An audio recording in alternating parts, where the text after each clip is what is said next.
তিলাতু সিয়াম, কি করলে রোজা ভেঙে যায়? Causes that make you fasting null and void, যে কাজগুলো আপনার রোজাকে নাল এন্ড ভয়েড করে দেয়। কি করলে রোজা ভেঙে যায়? তো এটা বোঝার আগে আমরা যদি রোজার সংজ্ঞাটা বুঝি, রোজা কাকে বলে, সিয়াম কাকে বলে, আপনারা নিজেই বলতে পারবেন কি করলে রোজা ভাঙে। রোজার সংজ্ঞা হচ্ছে আসওমু হুয়াল ইমসাকু আনিল আখলি ওয়া শুরবি ওয়াল জিমাই মিন তুলুইল ফাজরি ইলা গুরুবিশ শামসি মা নিয়া। মানে রোজা হচ্ছে বিরত থাকার নাম। কি থেকে?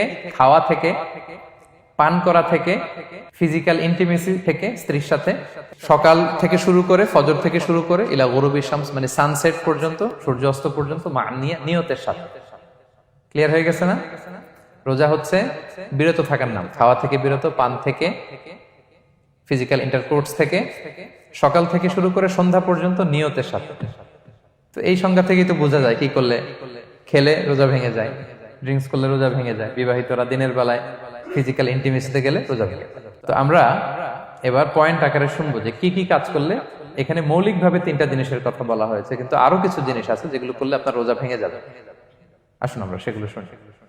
1 নম্বরে হচ্ছে ইচ্ছা করে যদি আপনি খান, ইচ্ছা করে খাইতে হবে, বুঝছেন? ভুল করে খাইলে কিন্তু রোজা ভাঙে না। খুব মজার না ব্যাপারটা? অনেক সময় এমন হয়, অনেকের অভ্যাস যে সকালবেলা সে ঘুম থেকে উঠে পানি খায়। তো আপনি হঠাৎ করে 1 গ্লাস পানি খেয়ে ফেলছেন, খাওয়ার পরে মনে হয়েছে ওরে আমি তো রোজা, এখন কি হবে বলেন তো? ভাঙবে না? ভাঙবে না, ভাঙে নাই।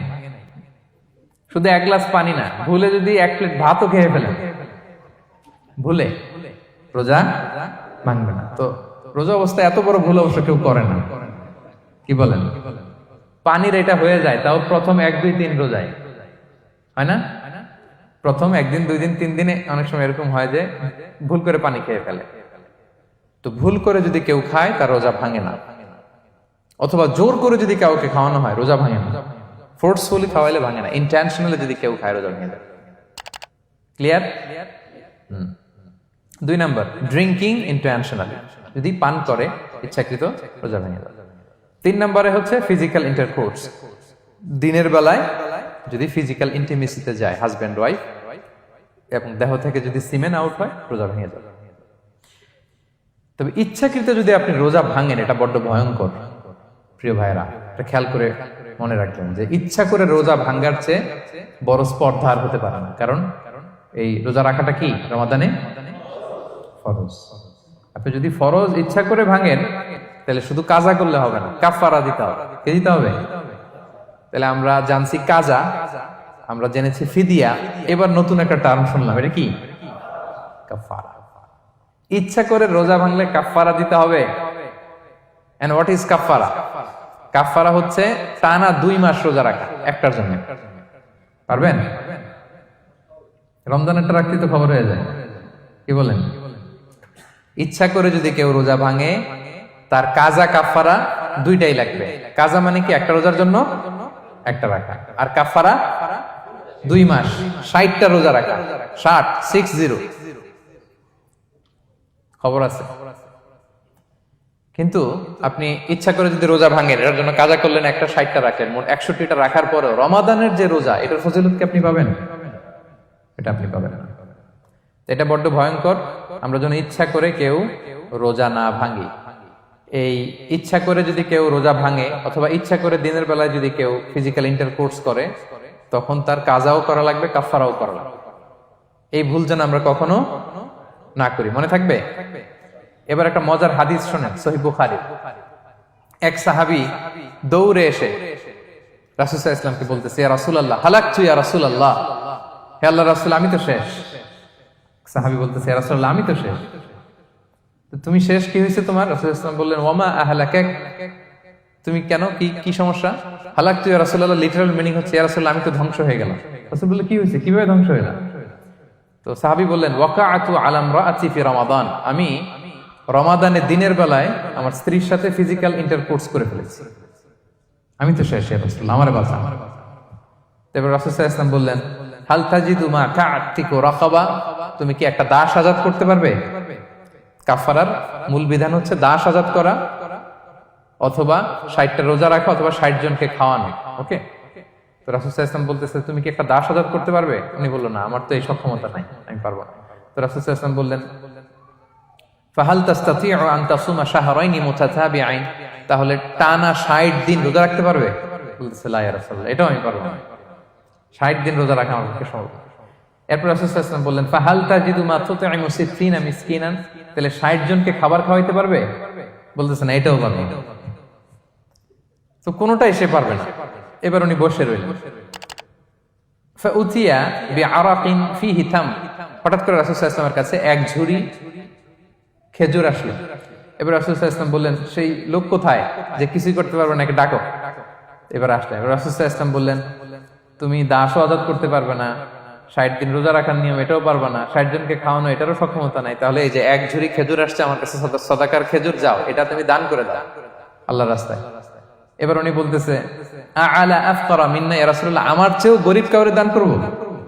রাসূল সাল্লাল্লাহু আলাইহি ওয়াসাল্লাম বললেন, হ্যাঁ। উনি বলতেছে যে আমার চেয়ে গরীব মদিনায় কেউ নাই।